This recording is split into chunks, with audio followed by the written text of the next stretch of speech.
Et tandis que j'étais allongée là, j'avais l'impression que mon essence même était en train d'être dépouillée. La paix après la paix, le temps perdait tout son sens.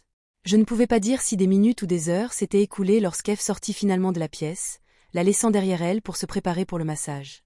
Ses pas étaient lourds et délibérés, et j'entendis la porte se fermer derrière lui avec une pensée silencieuse. Je m'appelle Deji, et j'ai une histoire à raconter. Une histoire qui me serre encore la poitrine à chaque fois que j'y pense. Tout s'est passé ici, à Lagos, dans cette ville qui ne dort jamais. Je ne pensais pas que je vivrais un jour quelque chose comme ça, mais la vie a une façon de vous surprendre, n'est-ce pas? Il y a environ 1 an, j'ai rencontré Tenny. Elle était belle, confiante, et avait cet air d'indépendance que j'ai toujours aimé. J'admirais sa peau, qui était d'une douce teinte caramel. Son sourire était du genre à pouvoir éclairer le trafic de Lagos le plus terne, et ce rire pouvait faire paraître une mauvaise journée lointaine. Elle m'a dit qu'elle était masseuse. Au début, je n'y pensais pas beaucoup. Lagos est plein d'arnaqueurs qui font tout ce qu'ils peuvent pour gagner de l'argent, tant qu'elle était honnête, je m'en fichais. Ou du moins, je le pensais. Notre première rencontre était un hasard. J'étais dans un café à Kaja, en attendant un ami qui, comme d'habitude, était en retard à cause du trafic de Lagos. Tenny était à la table voisine et se disputait avec quelqu'un au téléphone. Sa voix portait le genre d'affirmation de soi qui exigeait de l'attention. Quand elle a raccroché, elle a soupiré bruyamment et a marmonné « Ce client ne me tuera pas ». J'ai souri, et avant de pouvoir m'arrêter, j'ai dit « Une journée difficile, hein ?»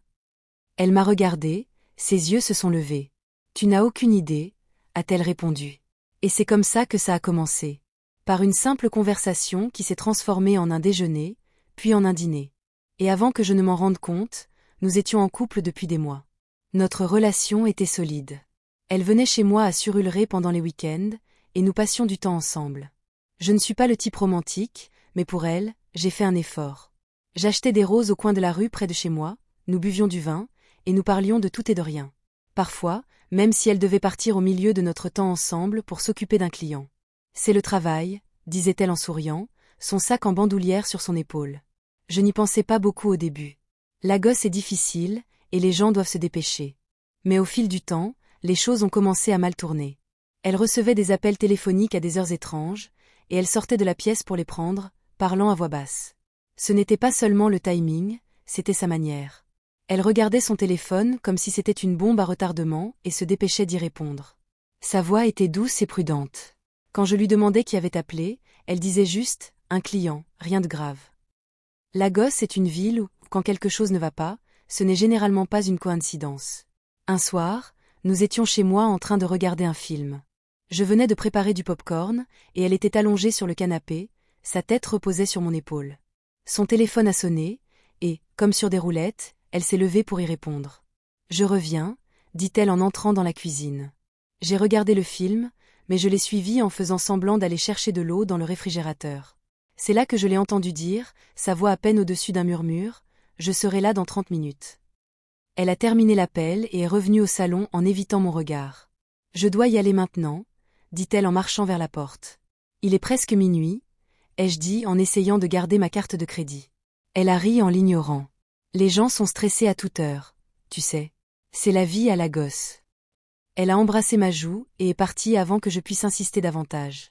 Je me suis assis là à regarder la porte après son départ.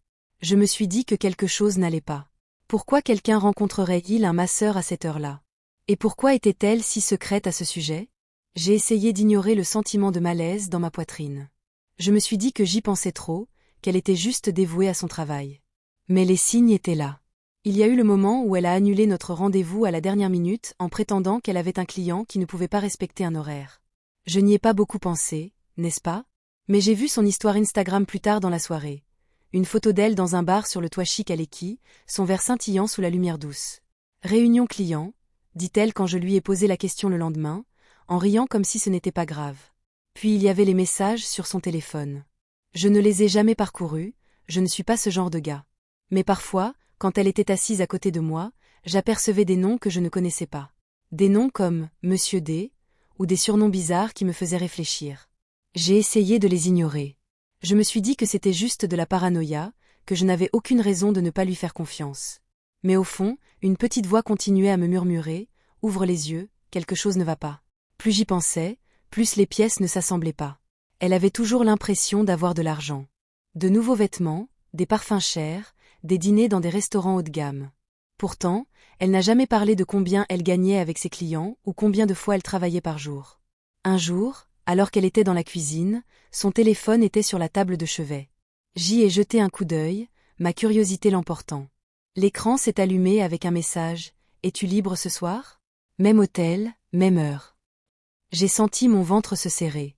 Je voulais prendre le téléphone pour lire le reste des messages, mais je n'ai pas pu me résoudre à le faire. Au lieu de cela, je suis resté assis là à regarder l'écran jusqu'à ce que la lumière s'éteigne. Lorsqu'elle est sortie de la douche, ses cheveux enroulés dans une serviette, je lui ai demandé à bout portant « Quel genre de massage tu fais ?» Elle a ri, sa voix légère et insouciante. « Quel genre de questions est-ce que tu me poses ? Je veux dire, tu fais seulement des massages, ou il y a plus que ça ?» Elle a baissé la tête, son sourire s'estompant légèrement. « Pourquoi tu me demandes ça ? » « Parce que je veux savoir, » ai-je dit en essayant de garder ma voix stable. Elle a soupiré en s'asseyant à côté de moi. « Je t'ai dit que je suis un professionnel. Je ne fais rien de louche. Si tu as des doutes, peut-être que tu ne me fais pas autant confiance que je le pensais. » Ces mots m'ont piqué, et je me suis sentie submergée de culpabilité. Peut-être que j'y pensais trop. Peut-être que mes insécurités prenaient le dessus. Mais cette petite voix au fond de mon esprit refusait de se taire. Quelque chose ne va pas. La semaine suivante, je me suis confiée à mon ami F. Il était le genre de gars qui semblait avoir une solution à tout. Toujours calme, toujours rationnel. F avait une façon de rendre gérables même les problèmes les plus compliqués. Il était aussi brutal et direct, et je savais que si quelqu'un pouvait m'aider à comprendre cela, c'était lui. Après avoir expliqué mes soupçons, il s'est penché en arrière sur sa chaise, en caressant sa barbe pensivement. Nous étions chez lui, dans son appartement à Yaba, un petit espace encombré de livres, de gadgets et de l'odeur incomparable de nouilles et d'épices. F vivait comme quelqu'un qui ne s'attendait pas à des invités, mais son endroit avait un certain charme, le genre qui vous donnait l'impression de pouvoir parler librement sans jugement. « De J, tu dois le découvrir par toi-même, » dit-il finalement. « Laisse-moi l'appeler, fais comme si j'étais un client, et voyons ce qui se passe. » Au début, je n'étais pas sûre. L'idée me mettait mal à l'aise, comme si je franchissais une ligne que je n'étais pas prêt à admettre exister. J'avais l'impression d'être un traître, de l'espionner. Mais encore une fois, ce n'était pas comme si elle ne me trahissait pas. S'il y avait ne serait-ce qu'une once de vérité dans mes soupçons, je me devais de le savoir. Après un long silence, j'ai hoché la tête à contre-cœur. D'accord, faisons-le. F a souri, le genre de sourire qui disait qu'il était excité d'aller au fond de cette histoire. Bon, gérons ça maintenant. Ce soir-là, nous nous sommes assis dans le salon de F.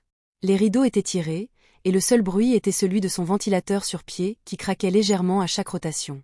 Mes paumes étaient moites, mon estomac noué par les nerfs. F, d'un autre côté, était complètement à l'aise. Il a attrapé son téléphone, en faisant défiler ses contacts pour trouver un numéro inutilisé. « Nous avons besoin d'un numéro qu'elle ne reconnaîtra pas », a-t-il expliqué. Je l'ai regardé le taper, ses doigts se déplaçant avec précision. Mon cœur battait fort dans ma poitrine, chaque battement résonnait dans mes oreilles alors qu'il appuyait sur le bouton d'appel. Le téléphone sonna une fois, 2 fois, 3 fois, puis elle décrocha. Sa voix était si professionnelle, le même ton qu'elle utilisait quand elle essayait d'être polie mais distante. « Salut », dit F en mettant sa voix la plus douce. Il s'est penché en arrière dans sa chaise, semblant détendu et confiant. « J'ai eu ton numéro d'un ami. J'ai entendu dire que tu étais vraiment bonne en massage. » Il y a eu une pause, juste assez longue pour faire accélérer mon cœur. Puis elle a répondu « Oui, je suis masseuse. Quel genre de massage recherchez-vous » Son ton était calme, presque désintéressé. C'était le même ton qu'elle utilisait avec moi quand elle a mentionné son travail pour la première fois. F m'a jeté un coup d'œil, son visage était indéchiffrable. « Massage de relaxation », a-t-il dit, mais avec une fin heureuse. Mon souffle s'est coupé dans ma gorge. C'était ça. C'était le moment de vérité. J'ai serré les poings sur mes genoux, mes paumes s'enfonçant dans mes cuisses alors que j'attendais une réponse.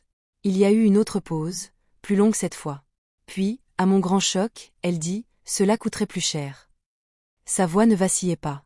Elle ne bégayait pas, n'hésitait pas. Elle le disait comme si c'était la chose la plus normale au monde. F a gardé son sang-froid, même si je pouvais voir l'étincelle de surprise dans ses yeux. Il s'est penché légèrement en avant, poussant plus loin. Quand je dis fin heureuse, je veux dire, tu sais, le sexe. Je sais ce que ça veut dire, dit-elle d'une voix ferme, bien que détachée. Et oui, je fais ça. Mais ce n'est pas bon marché. Je me suis figée. J'avais l'impression que l'air avait été aspiré hors de la pièce. Ma poitrine se serrait, mon cœur battait si fort que j'avais l'impression qu'il allait éclater. Je voulais dire quelque chose, attraper le téléphone, la confronter sur le champ, mais je ne pouvais pas bouger. C'était comme si mon corps s'était arrêté, incapable de traiter ce que je venais d'entendre. C'était Tenny. La femme avec qui j'avais passé l'année dernière. La femme avec qui j'avais ri, partagé mon lit, et maintenant j'étais assis ici, à l'écouter admettre avec désinvolture qu'elle vendait du sexe comme si c'était juste une autre partie de son travail. F a rapidement mis fin à l'appel, sans prendre la peine de continuer la conversation. Il a posé son téléphone et s'est tourné vers moi, son expression sérieuse. « Eh bien, dit-il à voix basse, je suppose que tu as eu ta réponse. » Je n'ai pas répondu. Je ne pouvais pas.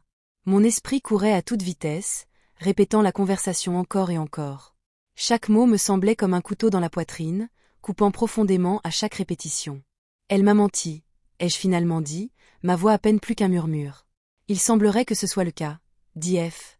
Je suis désolé, mec. Ces mots ne m'ont pas réconforté. J'ai senti une vague d'émotions m'envahir, colère, trahison, tristesse, incrédulité. Comment a-t-elle pu faire ça? Comment a-t-elle pu me regarder dans les yeux, rire de mes blagues, partager mon lit, et continuer à vivre cette double vie? Es-tu sûr que c'était elle? Ai-je demandé soudainement, m'accrochant à des brins de paille. Peut-être qu'elle ne savait pas que c'était toi qui l'appelais. F a levé un sourcil. Allons, de J. N'essaie pas de te convaincre du contraire. Je savais qu'il avait raison, mais l'accepter, c'était comme avaler des morceaux de verre brisé. Pendant les minutes qui ont suivi, nous sommes restés assis en silence. F ne m'a pas poussé à parler, et j'en ai été reconnaissant. J'avais besoin de temps pour digérer et comprendre ce que je ressentais. Finalement, il a rompu le silence. Que vas-tu faire? J'ai secoué la tête. Je ne sais pas. Je ne sais pas. Tu dois la confronter, dit-il fermement. Tu ne peux pas laisser ça en l'air. Elle te doit une explication. Il avait raison, bien sûr. Je ne pouvais pas simplement ignorer ça. Mais l'idée d'affronter Tenny, de lui demander de s'expliquer, me remplissait de peur. Et si elle mentait? Et si elle retournait la situation contre moi, me faisant sentir comme le méchant pour l'avoir espionnée? Tu veux que je sois là quand tu lui parles? Non, ai-je dit rapidement. Je dois gérer ça moi-même. F a hoché la tête, respectant ma décision.